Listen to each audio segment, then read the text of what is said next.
आजको सेवामा जोडिनुभएका सबै सम्पूर्ण देश विदेशबाट जम्मा हुनुभएको जुमको माध्यमद्वारा आउनुभएका सम्पूर्ण हाम्रा मण्डलीका प्रियजनहरूलाई म ख्रीष्ट येशूको नाउँमा जय मसीह भन्न चाहन्छु। साथै आजको स्तुति प्रशंसामा अगुवाई गर्नुहुने सम्पूर्ण झुण्डलाई पनि म धन्यवाद दिन चाहन्छु। उहाँहरूले हामी सम्पूर्ण मण्डली परिवारलाई एकदमै परमेश्वरको महिमाको नजिकमा डोर्याउनु भयो र म आजको वचनतर्फ जाँदैछु। मुख्य आजको वचन जिउँदो बलिको बारेमा मैले तपाईँहरूको अगाडि लिएर आएको छु। मेरो वचनको खण्ड छ रोमी 12 1 देखि 8 म पढेर तपाईँहरूको अगाडि राख्न चाहन्छु। यसकारण भाइ हो, परमेश्वरको कृपालाई ध्यानमा राखी म तिमीहरूलाई अनुरोध गर्दछु कि तिमीहरूको आत्मिक उपासनाको रूपमा आफ्नो शरीरलाई पवित्र र परमेश्वरलाई ग्रहणयोग्य हुने जिउँदो बलिको रूपमा अर्पण गर। यस संसारको ढाँचामा नचल, तर आफ्नो मनमा नयाँ भई पूर्ण रूपले परिवर्तन होव र परमेश्वरको असल, ग्रहणयोग्य, सिद्ध इच्छा के हो त्यो तिमीहरूले जाँच्न सक। किनभने मलाई दिएको अनुग्रहद्वारा तिमीहरूमध्ये हरेकलाई म आग्रह गर्छु, जसले आफूलाई जस्तो सम्झनु पर्छ त्यसभन्दा बढी नसम्झोस्, तर परमेश्वरले हरेकलाई दिनुभएको विश्वासको नाप बमोजिम सन्तुलित विचारले सोचोस्। किनकि जसरी हाम्रो एउटै शरीरमा धेरै अङ्गहरू हुन्छन्, तर सबै अङ्गहरूको एउटै काम हुँदैन, त्यसरी नै हामी जो धेरै छौँ हामी पनि ख्रीष्टमा एउटै शरीर हौँ र प्रत्येक एक अर्काका अङ्ग हौँ। हामीलाई दिएको अनुग्रह अनुसार अलग अलग वरदानहरू हामी प्रयोग गरौँ। अगमबाणीको हो भने विश्वासको परिणाम अनुसार, सेवाको हो भने सेवाको काममा, शिक्षा दिनेले शिक्षा दिने काममा, अर्ती दिनेले अर्ती दिने काममा, दान दिनेले उद्धार चित्तले, शासन गर्नेले दचित साथ, कृपाको काम गर्नेले खुसीसित। म विशेष गरेर प्रार्थना गर्न चाहन्छु। हामी प्रार्थना गर्नेछौँ। हे परमेश्वर पिता, हामी तपाईँको चरणमा आउँदछौँ। आजको सेवालाई तपाईँको हातमा राख्छौँ। जो वचनको प्रकाश तपाईँले दिइसक्नु भएको छ, हाम्रा मण्डलीका प्रियहरूलाई यो वचन बुझ्ने आत्माको प्रकाश तपाईँले दिनुहोस्। त्यसरी नै हामी यो पनि प्रार्थना गर्छौँ। हाम्रा जहाँ जहाँ हाम्रा प्रियहरू हुनुहुन्छ, घर घरमा हुनुहुन्छ, जुन ठाउँमा हुनुहुन्छ, कति मण्डलीमा हुनुहुन्छ होला, उहाँहरूको साथमा तपाईँ भइदिनुहोस्। पवित्र आत्माको उपस्थित, तपाईँ प्रभुको उपस्थित हामी मागिदिनेछौँ र वचनको प्रकाश र जीवनमा एकदम गहिरो रूपमा लिनलाई प्रभु तपाईँले अनुग्रह गर्नुहोस् भनी बिन्ती अनि प्रार्थना गर्छौँ। आजको वचनले विशेष रूपमा हामीलाई नयाँ बनाउनुहोस्, अझै ताजा अभिषेक खन्याउनुहोस् भनिकन बिन्ती अनि प्रार्थना गर्छौँ। धन्यवाद चढाउँछौँ। सबै कुरा तपाईँ जिउँदो अनि पवित्र प्रभु येशू ख्रीष्टको नाउँमा, आमेन आमेन। आज मैले तपाईँहरूलाई भनेको छु, आज जिउँदो बलिको रूपमा भनेर, जिउँदो बलि भनेर आजको वचनको मुख्य सन्देश मैले लिएर आएको छु। जिउँदो बलि कसरी हुन सक्ला? के नमरिकन जिउँदो बलि चढाउन सकिन्छ र? बलि चढाउन त मारिनुपर्छ। हाम्रो निम्ति ख्रीष्ट येशू स्वयं आजभन्दा 2000 वर्ष अघि पहिले बलिदान हुनुभयो।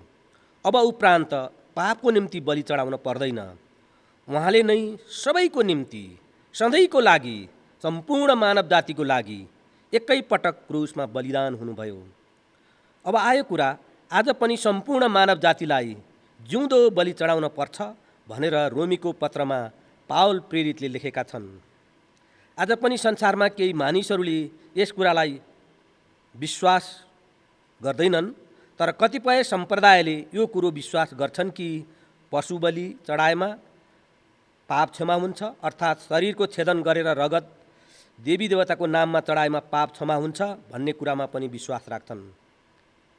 यसैका लागि आज कति मानिसहरूले पशु बलि, पक्षी बलि चढाउने गर्दछन्। यति मात्र नभएर कतै कतै विशेष अवस्थामा मानव बलि चढाएको घटनाहरू पनि हामीले अखबार र विद्युतीय माध्यमहरूद्वारा सुनेका छौँ। कुनै विशेष कामको निम्ति गोप्य रूपमा बालबालिकाहरूलाई मानव बलिको रूपमा पनि चढाउँदछन्। आजको 21औं शताब्दीमा यस्ता जघन्य, कलङ्कित, निन्दनीय, घृणित, अन्धभक्त कामको जति निन्दा गरे पनि पुग्दैन। यस्तो कार्यबाट कदाचित मानिसको पाप क्षमा हुन सक्दैन, मुक्तिको कार्य पनि हुन सक्दैन। हामीले कति कुराहरूमा लेख रचनाहरूमा आउँछन्, नेपालमा कतिजना हाम्रा बालबालिकाहरू हराउँछन्। तपाईहरुले सुन्नुहुन्छ होला, बालबालिका खोज तलास केन्द्रबाट कति बालबालिकाहरू हराएको, कति बालबालिकाहरू नेपालबाट सिमाना पार हुँदै इन्डियामा गएको, ती कति बालबालिकाहरूको चाहिँ यस्तोसम्म जानकारी पनि आएको छ, ती बालबालिकाहरूलाई कुनै ठाउँमा गोप्य रूपमा बालबालिकाहरूको बलि चढाइन्छ। तर के मानिसको बलिले मानिसको पाप क्षमा हुन सक्छ र? यो कदाचित पनि यो जघन्य अपराध हो। यसले मानिसको पाप क्षमा हुन सक्दैन। यतिसम्म कि पशुहरूको बलि चढाएर पनि, पक्षीहरूको बलि चढाएर पनि मानिसको पाप क्षमा हुन सक्दैन। तर हामीले बुझ्नुपर्ने कुरो चाहिँ हो, बलिमा पाप क्षमा छ। तर हामी ख्रीष्ट येशूमा विश्वास गर्नेहरूको निम्ति ख्रीष्ट येशूले आजभन्दा 2000 वर्ष अघि नै स्वयं सम्पूर्ण मानव जातिको निम्ति एकैपटक सधैँका लागि उहाँ बलिदान हुनुभयो। उहाँ आफ्नो लागि बलिदान होइन, तर हाम्रा पाप अधर्मको निम्ति उहाँ क्रुसमा बलिदान हुनुभयो। त्यही बलिदानको कारणले नै मानव जातिका, सम्पूर्ण मानव जातिका पाप अधर्महरू पखालिएका छन्, क्षमा पाइएका छन्, जसले ख्रीष्ट येशूमा यो बलिदानको विश्वास गर्छन्। त्यस कारणले बलि आज कति अब चाडपर्वको समय पनि आएको छ, कति मानिसहरू, सम्प्रदायका मानिसहरूले पशु बलि चढाउँछन्, पक्षी बलि चढाउँछन्। तर पनि त्यो एउटा मानिसको आफ्नो संस्कार होला। तर यसले वास्तवमा भन्ने हो भने पाप क्षमा हुन कदाचित सक्दैन। अब हामी वचनको सन्दर्भमा जाउँ। येशू ख्रीष्ट हाम्रो निम्ति, सधैँको निम्ति बलिदान भएपछि फेरि पनि के हामीले बलि चढाउन पर्छ र? हो, आज पनि तपाईँ र म दिनदिनको जीवनमा जिउँदै हुँदा पनि बलि चढाउनु पर्छ। हामीले ख्रीष्टमा विश्वास गरेर मुक्तिदाता भनी स्वीकार गरे तापनि जिउँदो बलि दिनदिनको जीवनमा चढाउन पर्छ। त्यो कसरी हुन सक्ला? यस बारेमा बाइबलको खण्डबाट हेर्नेछौँ। अघि मैले पढेँ, रोमी 2:2 पद म तपाईँहरूको अगाडि राख्न चाहन्छु। यस संसारको ढाँचामा नचल, तर आफ्नो मनमा नयाँ भई पूर्ण रूपले परिवर्तन होव र परमेश्वरको असल, ग्रहणयोग्य र सिद्ध इच्छा के हो सो तिमीहरूले जाँच्न सक। यहाँनिर बलि चढाउने सन्दर्भमा संसारको ढाँचामा हामी चल्न सक्दैनौँ, चल्न हुँदैन। आफ्नो शरीरलाई आत्मिक उपासनाको रूपमा पवित्र र परमेश्वरलाई ग्रहणयोग्य हुने जिउँदो बलिको रूपमा अर्पण गरौँ। संसारको ढाँचा भने के हो? सायद कतिजनालाई मनमा आउन सक्छ होला प्रश्नहरू। जसरी अइसाईहरूले गर्ने व्यवहार, बोली वचन, खानपान, रहन सहन, मोजमज्जाका कुराहरू, अशुद्ध विचारहरू आदि हुन्। यसकारण मनमा नयाँ भई परमेश्वरको असल र ग्रहणयोग्य कुरा बुझ्न सक र सन्तुलित विचारले अघि बढ्न सक। यसो गऱ्यौँ भने पनि हामीले जिउँदो बलि परमेश्वरको निम्ति चढाउन सक्छौँ। संसारको लेखी मरेर हामी धार्मिकताको निम्ति जिउने मानिस भएको कारणले। त्यसरी नै हामी अर्को बलि कसरी हुन सक्छौँ भने हाम्रो ख्रीष्ट येशूमा एउटै शरीर, एकअर्काका अङ्गहरू हौँ। हामी सबैको एउटा न एउटा विशेषता छ। हामीलाई अलग अलग वरदान दिएको छ, त्यो चिनेर प्रयोग गरौँ। जस्तै अगमबाणी बोल्नेले अगमबाणी, विश्वासको परिणाम अनुसार सेवाको वरदान हो भने सेवा गरौँ, शिक्षाको वरदान हो भने शिक्षा दिने काम गरौँ, दान दिने वरदान हो भने उद्धार चित्तले, शासन गर्ने वरदान हो भने दत्तचित्त भएर पुरा हृदयले, कृपा देखाउने हो भने खुसी भएर आफ्नो वरदान प्रयोग गरौँ। किनभने परमेश्वरले हामी विभिन्न किसिमले परमेश्वरले दिनुभएको दान वरदानहरू चलाएर हामी आफूलाई जिउँदै रूपमा पनि परमेश्वरको निम्ति बलि चढाउन सक्छौँ। त्यसबाट पनि हामी परमेश्वरलाई खुसी पार्न सक्छौँ। उद्धार चित्तले दान दिने सम्बन्धमा मेरो जीवनमा एउटा घटेको कुराहरू पनि म तपाईँहरूको अगाडि मण्डलीको सामु राख्न चाहन्छु। मेरो बाल्यकाल करिब म 8 देखि 10 वर्षको हुनुपर्छ। त्यसबेला म सानो बच्चा बालक थिएँ।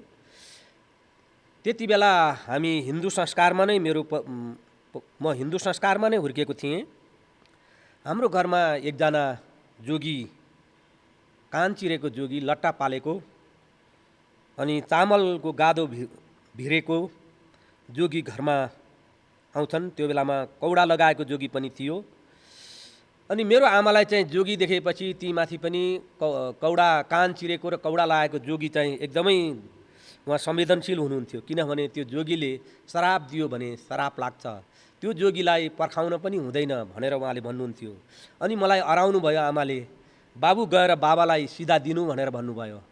अनि पछिबाट म घरभित्र गएर मैले सानो कचौरामा चामल र सबैभन्दा थोरै खोपाबाट 5 पैसा निकालेर मैले राखेँ। अनि त्यसपछि मैले त्यसमा पनि सायद आधा कचौरा मात्रै चामल थियो होला।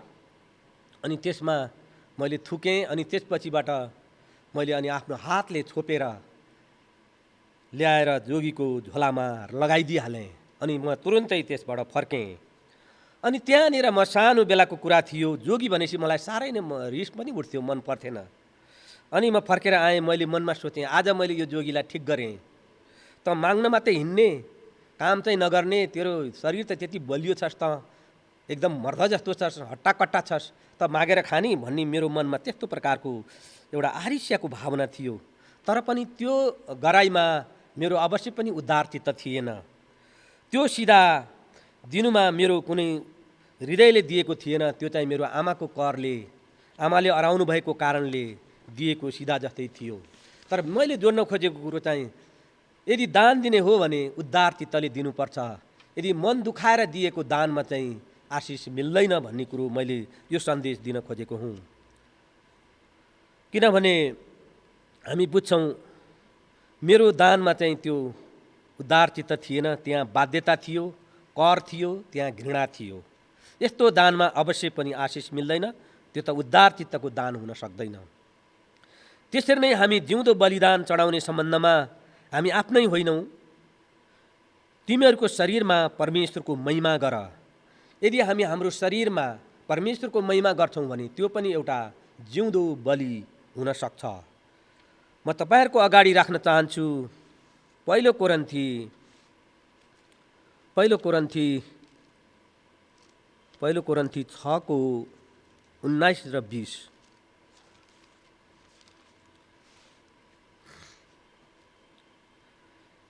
तिमीहरूको शरीर पवित्र आत्माको मन्दिर हो, जुन पवित्र आत्मा तिमीहरूले परमेश्वरबाट पाएका छौ र उहाँ तिमीहरूभित्र वास गर्नुहुन्छ भने के तिमीहरूलाई थाहा छैन?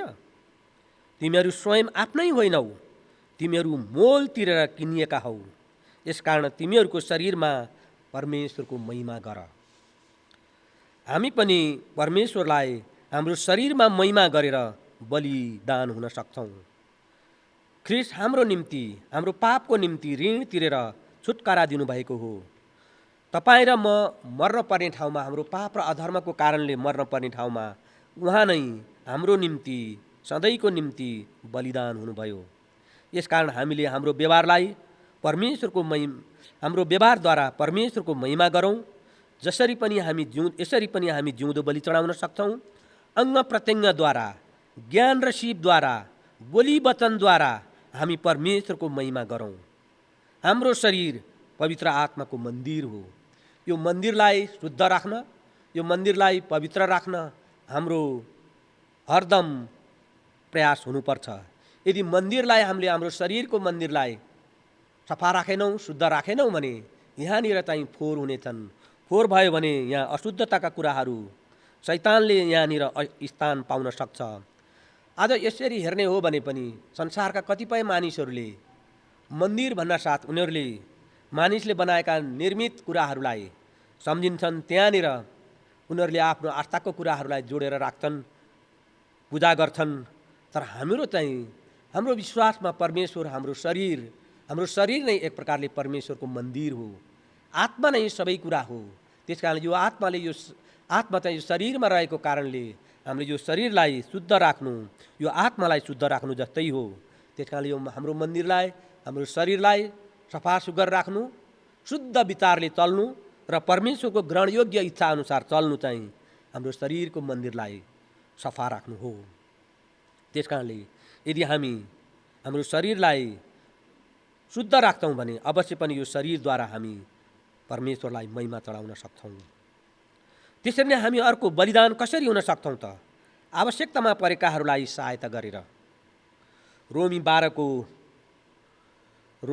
को यहाँ 13-14 पद पनि म पढ्नेछु। रोमी 12 को 13-14। सन्तहरूको खाँचोमा सहायता देऊ, अतिथि सत्कार कायम राख, तिमीहरूको खेदो गर्नेहरूलाई आशीर्वाद देऊ, नसराप।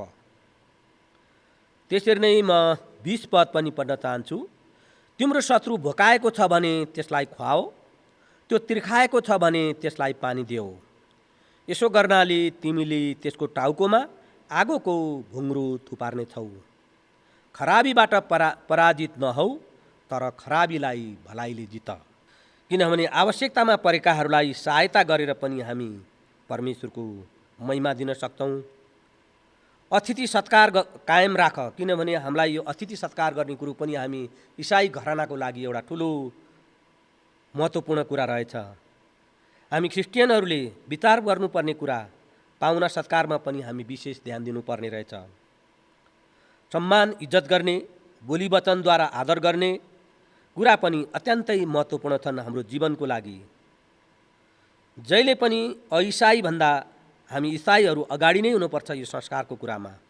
सबै छिमेकीहरूसँग हामी शान्तिमा बस्ने, झै झगडा, बेमेल, अरूको नकारात्मक कुराहरू गर्ने, टिक्का टिप्पणी गर्ने, आन्तरिक कुराहरूमा अघि बढ्ने, यस्ता कुराहरू चाहिँ परमेश्वरको महिमा हुन सक्दैनौँ। यस्ता कुराहरूमा हामी एकदमै होशियार बन्नुपर्छ।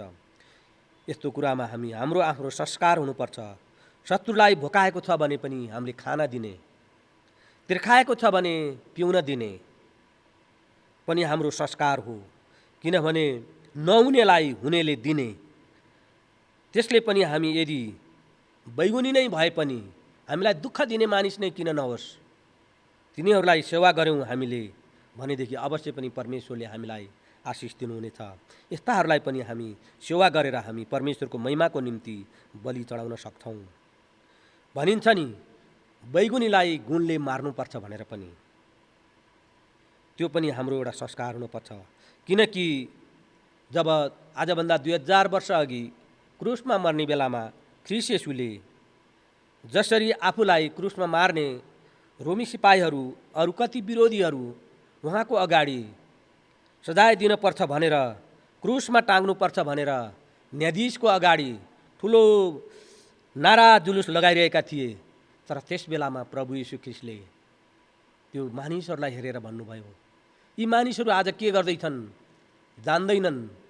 अनि उहाँले प्रार्थना गरेर भन्नुभयो, हे परमेश्वर पिता, यिनीहरूलाई क्षमा दिनुहोस्, के गर्दैछन् यिनीहरूले जानेका छैनन् भनेर उहाँले भन्नुभयो।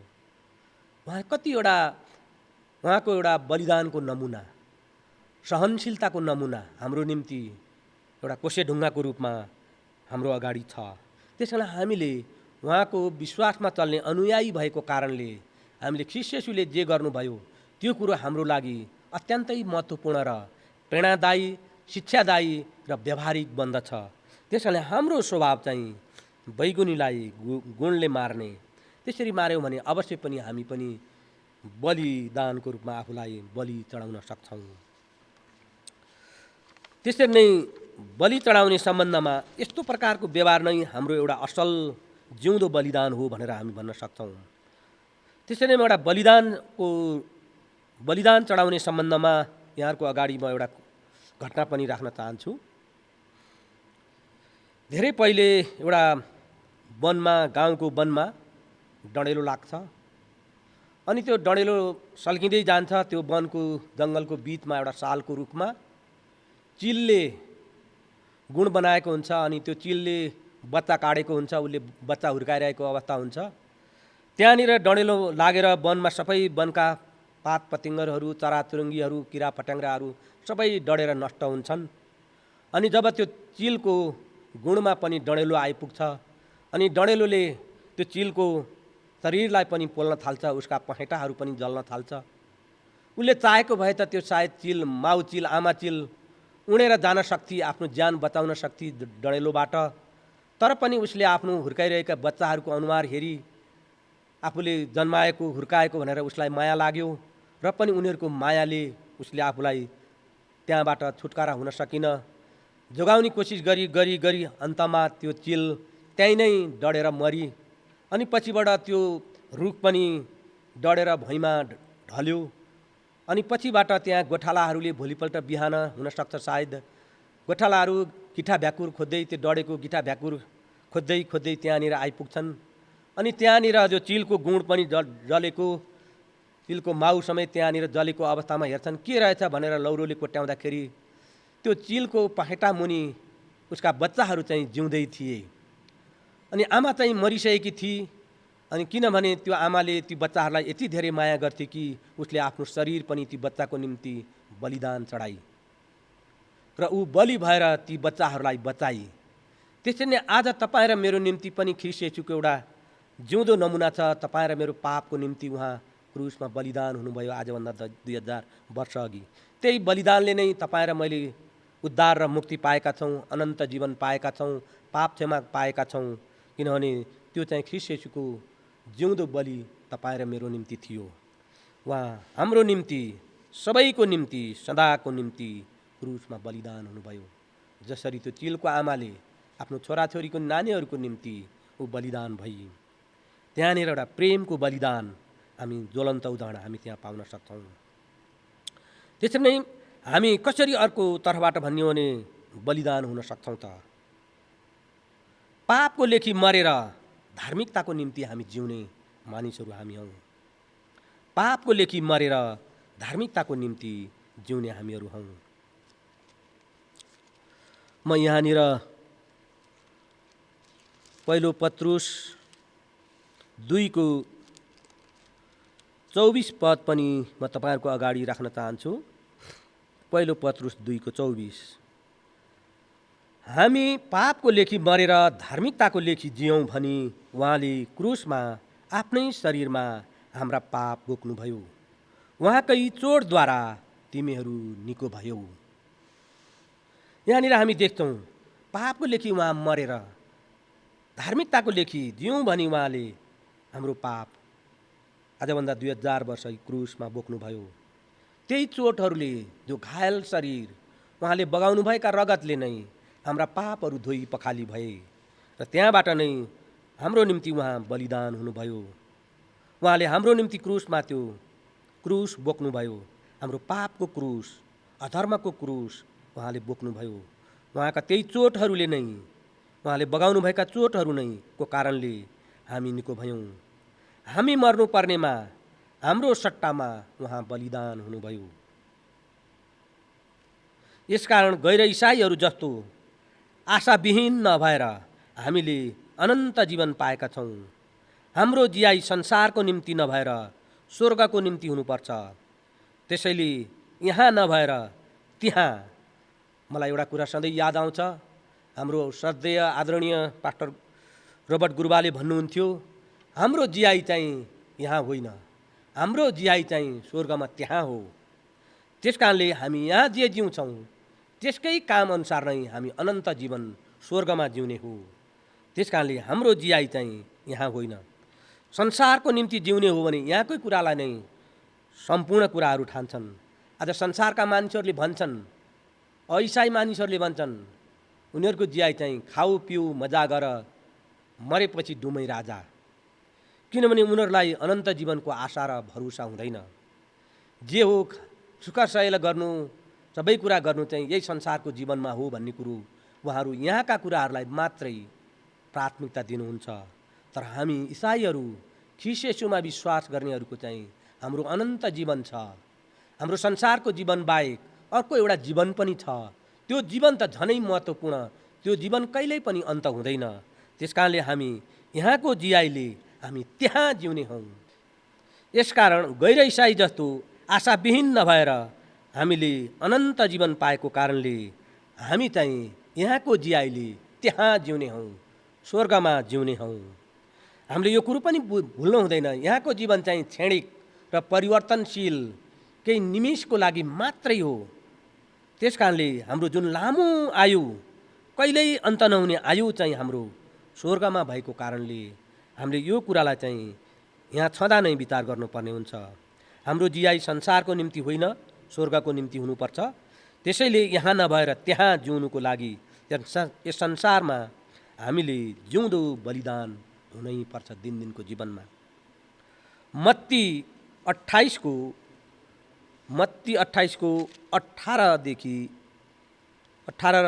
म 20 पद पनि म पढ्न चाहन्छु। मत्ती 28 को तब येशूले तिनीहरू कहाँ आएर भन्नुभयो, स्वर्ग र पृथ्वीमा समस्त अधिकार मलाई दिएको छ। यसकारण जाओ र सबै देशका जातिहरूलाई चेला बनाओ, पिता र पुत्र पवित्र आत्माको नाउँमा तिनीहरूलाई बप्तिस्मा देऊ। मैले तिमीहरूलाई आज्ञा गरेको सबै कुरा पालन गर्न तिनीहरूलाई सिकाओ। हेर, म युगको अन्त्यसम्म सधैँ तिमीहरूको साथमा छु। यहाँनिर प्रभुले भन्नुभएको कुरा आज्ञा पालन गरेर पनि हामी दिनदिनको जीवनमा बलिदान चढाउन सक्छौँ। परमेश्वरको आज्ञा पालन गरेर साँच्चै नै हामी जिउँदो बलि हुन सक्छौँ। कसरी हामीले जिउँदो बलि चढाउने त? फेरि पनि म प्रश्न गर्छु। मण्डलीको सन्दर्भमा हेर्नु पर्दाखेरि मण्डलीको सेवा सङ्गतिमा सक्रिय भाग लिएर, मण्डलीको काममा सहायता गरेर, परमेश्वरलाई स्तुति आराधना चढाएर, उहाँको आज्ञा पालन गरेर, उहाँको निम्ति कष्ट र भार उठाएर, उहाँलाई महिमामा उचालेर, असल साक्षी र गवाई दिएर, पवित्र आत्मामा डोर्याइएको भएर, नियमित बाइबल अध्ययन र प्रार्थना गरेर, सन्तुलित विचारमा रहेर, छिमेकी निर्धा गरिबलाई प्रेम देखाएर वा दान दिएर, झुट, व्यभिचार, लोभ, क्रोध वा दुष्ट आत्माको कामबाट अलग भएर, पवित्र आत्माको फललाई आफ्नो जीवनमा स्थान दिएर हामी आफूलाई दिनदिनको जीवनमा बलिको रूपमा अर्पण गर्न सक्छौँ। म यहाँहरूको लागि पहिलो पत्रुस 1:22 पनि म पढ्न चाहन्छु। पहिलो पत्रुस 1:22 पद पनि, पहिलो पत्रुस 1:22। अब सत्यको पालनाद्वारा तिमीहरूले आफैलाई शुद्ध पारेको हुनाले आफ्ना दाजुभाइहरूलाई निष्कपट प्रेम गर र हृदयबाट नै एउटाले अर्कोलाई गहिरो प्रेम गर। एउटा निस्वार्थ प्रेम पनि एउटा बलिदानको रूपमा हामी लिन सक्छौँ। सत्यको प्रेम पनि हामी बलिदानको रूपमा लिन सक्छौँ। आफैलाई शुद्ध पारेर हामी बलिदानको रूपमा हामी चढाउन सक्छौँ। त्यसै नै रोमी 6:13 पद पनि म तपाईँहरूको अगाडि राख्न चाहन्छु। रोमी 6:13 पद। आफ्नो शरीरका अङ्गहरू दुष्टका साधनको रूपमा पाप गर्नलाई समर्पण नगर, तर मृत्युबाट जीवनमा ल्याइएका मानिसहरू जस्तै आफैलाई परमेश्वर कहाँ दिइहाल र शरीरका अङ्गहरूलाई धार्मिकताको साधन जस्तै परमेश्वर कहाँ समर्पण गर। यहाँनिर चाहिँ हामी धार्मिकताको साधन जस्तै हामीले परमेश्वरलाई हाम्रो अङ्ग सबै कुराहरू चाहिँ अर्पण गर्नुपर्ने, उहाँको निम्ति दिइहाल्न पर्ने र उहाँलाई हाम्रो जीवनमा हरेक कुराबाट महिमा चढाउन पर्ने कुरा रहेछ। त्यस कारणले हामी बलिदान दिनदिनको जीवनमा बलि चढाउनै पर्ने रहेछ। मण्डलीको सेवा सङ्गतिमा सक्रिय भएर, सेवा सङ्गतिमा भाग लिएर, हरेक कुराहरूमा जवान, महिला, पुरुष सबैले आफ्नो आफ्नो क्षेत्रबाट मण्डलीलाई सहायता गर्न सक्यौँ भने पनि त्यो पनि एउटा ठुलो बलिदान हुनसक्छ। त्यसरी नै समग्र रूपमा भन्नुपर्दा तपाईँ र मेरो व्यक्तिगत जीवनबाट पनि हाम्रा बोली, वचन, व्यवहार ख्रीष्ट येशूलाई मनपर्ने, त्यसरी नै उहाँको आज्ञालाई शिरोधार्य गर्ने जीवन जियौँ भने पनि अवश्य पनि हामी जिउँदो बलि दिनदिनको जीवनमा चढाउन सक्छौँ। र हुन्छ, अब म बाँकी समय हाम्रो आदरणीय पास्टर गुरुबा अशोक मुखियाज्यूलाई दिन चाहन्छु। हस्, धन्यवाद।